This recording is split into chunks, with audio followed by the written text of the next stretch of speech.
Hello, you wonderful people. Welcome back to the channel. Today, we are talking about the Instagram tips that are actually lies that you need to stop believing, okay? There is so much social media misinformation out there, especially with Instagram, and we get asked about so many strange tips that typically and mostly just don't make any sense. We imagine put out there to like make you angry or afraid or confused. So in this video, we wanted to create a dedicated piece of content that compiled some of the most important ones so we can clear up what is really like just lies, to be honest, or rumors that get spread without any proof. Literally, people just be saying stuff. I feel like that's like my new phrase for lately. I've just, in everything that's going on, I'm always like, people would just be saying stuff. So we're gonna clear all that up. And we also want you to know, when we give advice or provide education on a topic, it's either based on my 10 plus years of experience or his 15 plus years of experience in marketing and social media, or because, you know, the information has come from a source like Meta, for example,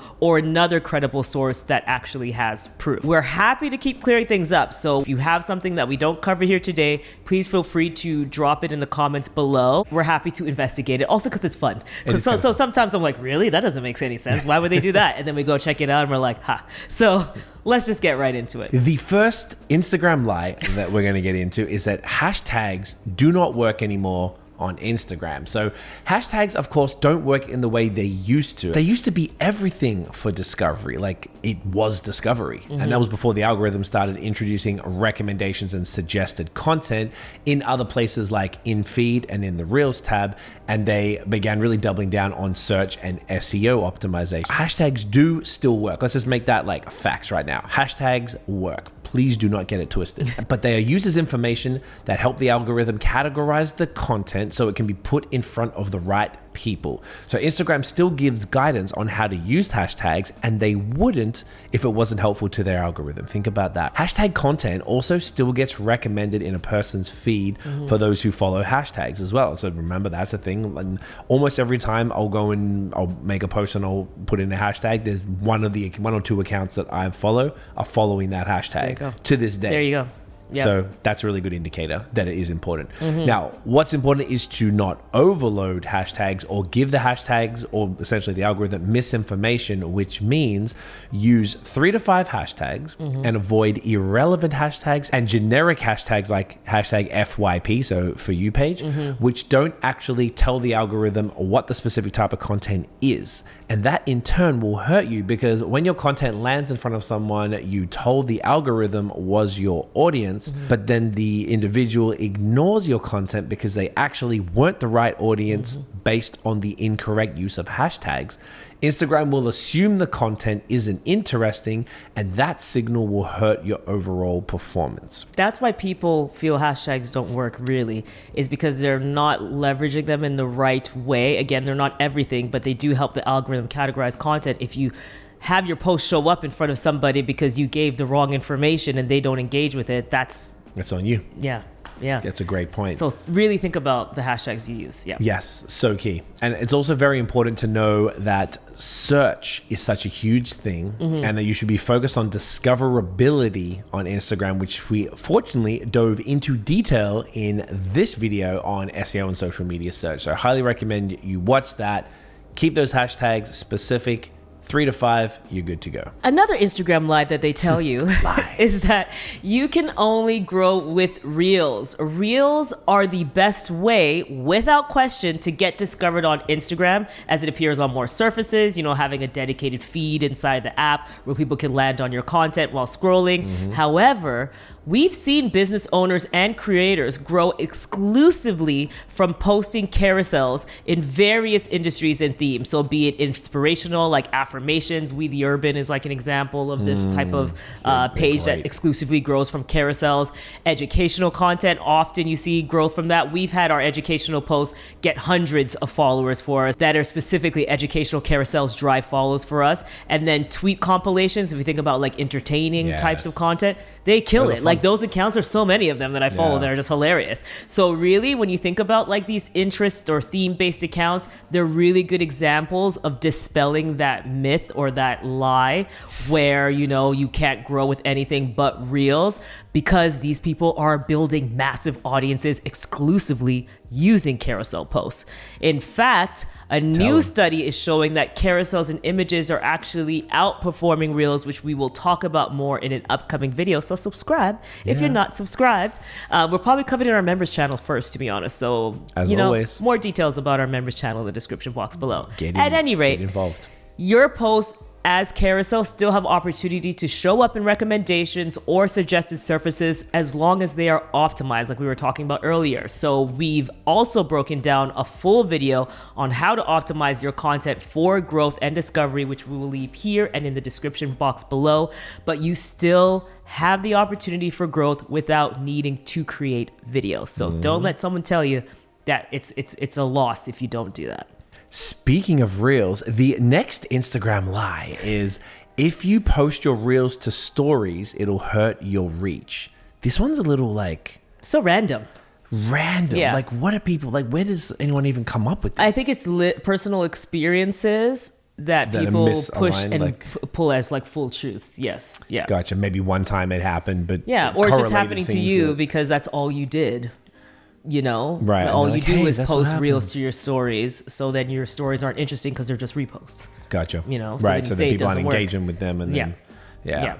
Either way, posting your Reels to stories is just another way to drive your existing audience to content that you share in feed, especially considering a lot of people exclusively watch stories and cruise their DMs, yeah, I guess me too, from friends much more so than scrolling the feed. In fact, Adam Mosseri, head of Instagram, the OG here we're referring to a lot, has specifically stated, and this is a quote, "Posting a reel to your stories will help a bit with reach. It will just generally be additive, so it's a good practice as long as it's not something that annoys your followers." And that comes back to what you were saying before. Yeah. Is that maybe someone had a bad experience with it and now they're just blanket statement. And sharing it to everyone, yeah. Sharing posts to stories is actually best practice and it is not a net negative. Just make sure your stories in general are engaging, entertaining, inspirational, whatever it might be. Diverse.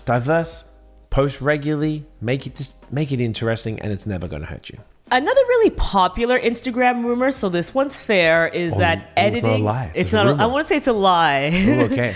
But it's a big rumor. These are rumors and lies, really. Yeah, and then true. some just random stuff out there. But yeah, this one, which is like editing videos and other apps hurt your reach, I can understand why this comes up. Yes. But the head of Instagram has also clearly stated that editing your videos in apps like CapCut, Descript, Final Cut, things like that, those are the apps that we use, does not hurt your reach. So if it's easier for you with that in mind to edit in these apps, you should do whatever makes it better and easier for you to produce content. Yes. Now, there are benefits though to editing in app, which we've spoken about often, because Instagram does love when you use their features. So for example, if you create a reel within the app, it becomes a template that others can use, which would be used as another signal to the algorithm to understand that your content is interesting, and you're also helping Instagram by encouraging more people to create reels because of your template, for example. Yes. Similar to how original audio works and eventually trends. However, if you edit in these apps and you leave a watermark on, so sometimes you'll see even like CapCut can have watermarks, TikTok obviously for sure has watermarks everywhere,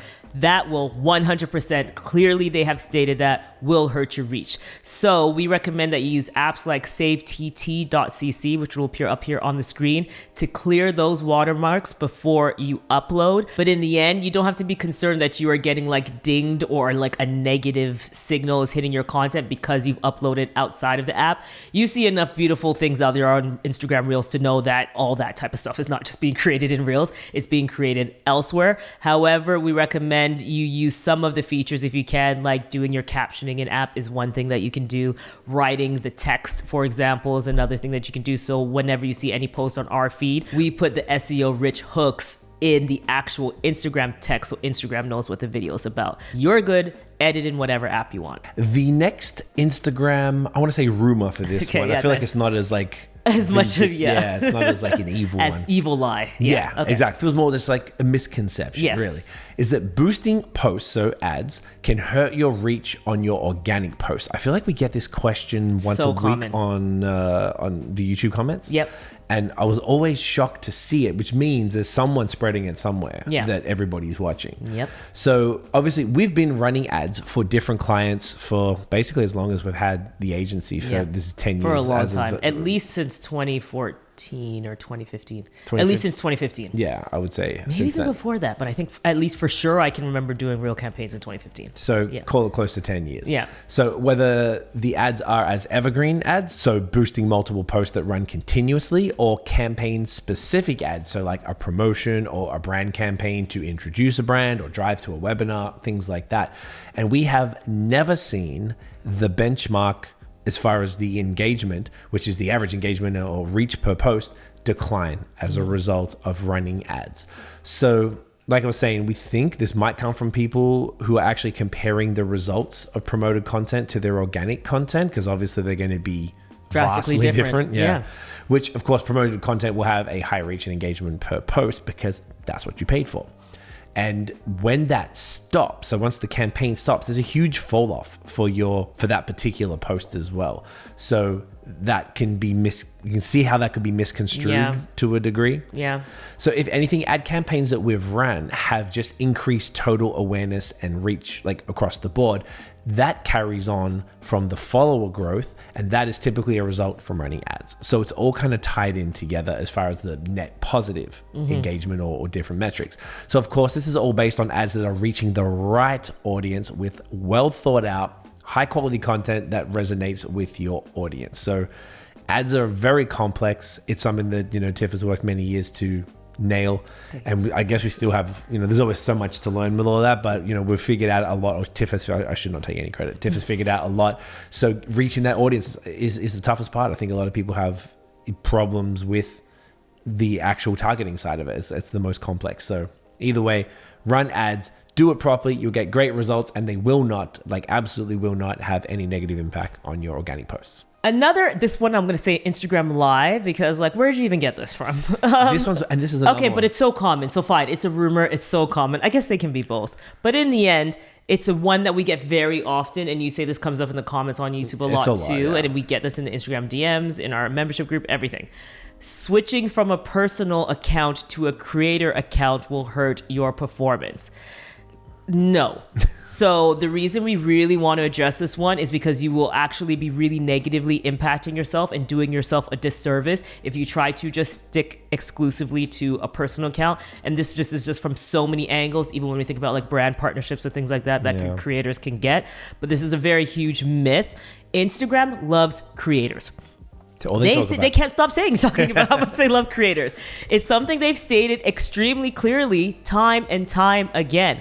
At the core of it, Instagram is an app that relies on people creating content, and it only makes business sense to prop up those who identify as someone who's doing what you want. So using the app intentionally versus just potentially a consumer, so a personal account, who uses the app for fun and is less likely to keep people on the app, which is the overall, general purpose of every single social media app that we're on. Mm-hmm. So having a professional account, which a creator account falls under, opens you up to so many features and tools that they want you to use. And if you think about it, how often does a random account or person that you don't know just kind of show up on your feed if it's not a creator or a business account?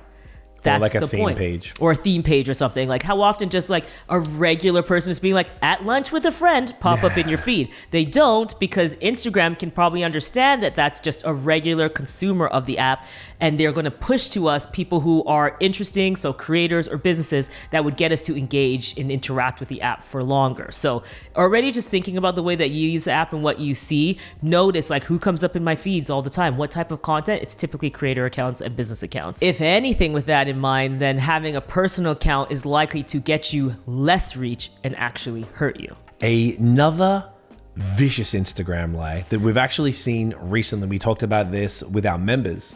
Once again, link in the description if you want to join. In one of our vlogs, we went on a little rant. And we talked about it in the live too, because this kind of hit our nerve a little bit. I don't know. Because it's just so silly. That's why we call this one a lie. Yeah. You do not need a niche to grow. Our guess is that it's being said sensationally, because fundamentally, this makes zero sense. you truly need a niche. So do not ever let people who have built platforms from a niche and then pivoted and tell you that you don't need a niche. That wouldn't work. No. Yeah.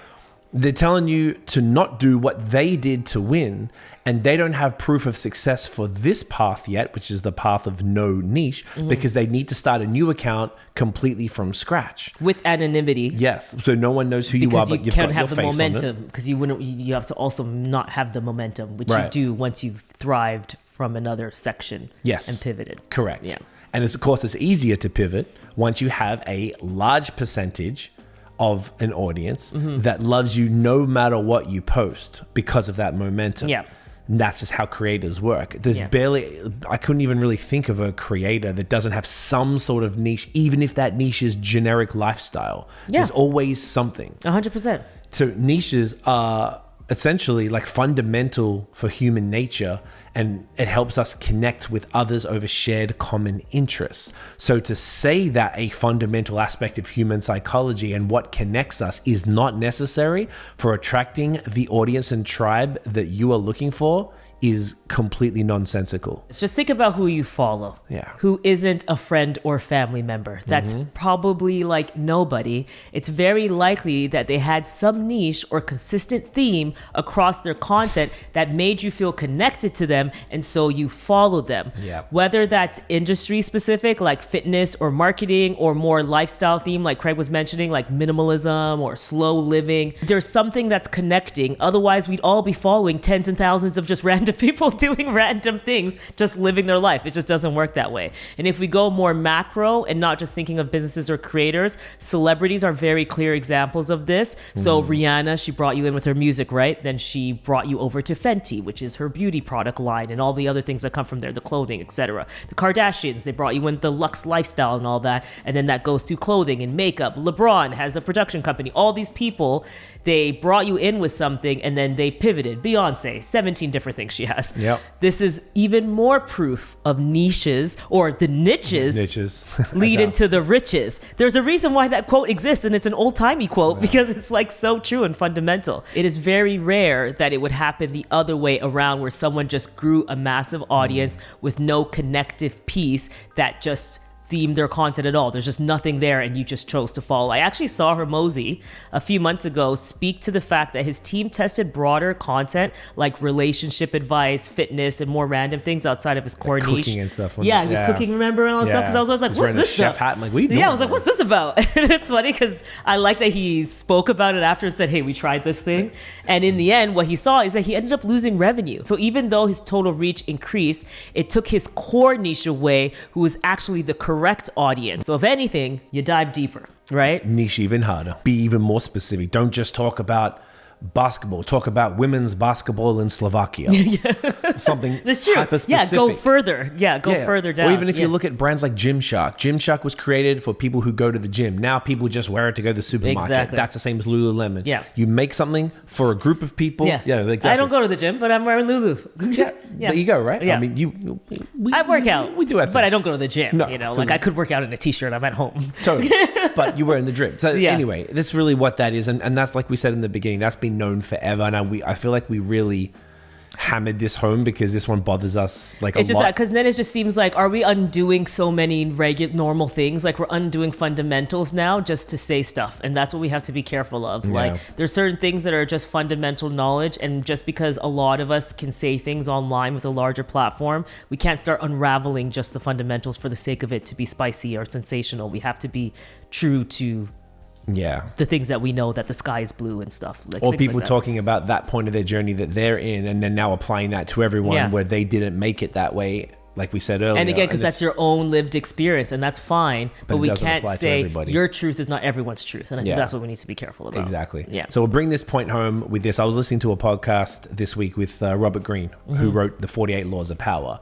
And this is a quote from the book. And I was listening to it as we were writing this video, and I was like, oh, this is money. I stopped it and I transcribed it like manually.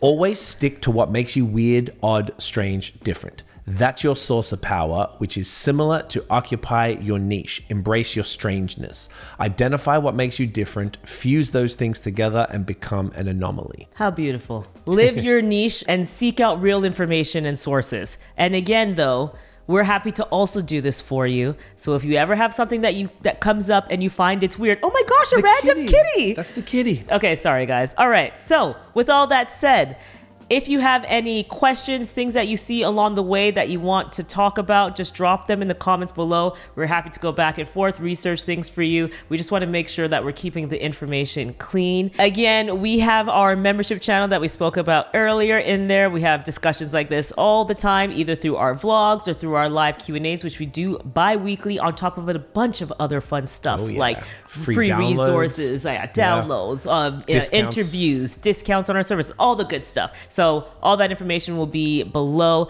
Thank you so much for coming back to watch another video. We hope we cleared some things up for you. If you want to continue moving forward in the right direction with great, well thought out, true tips, check out this playlist.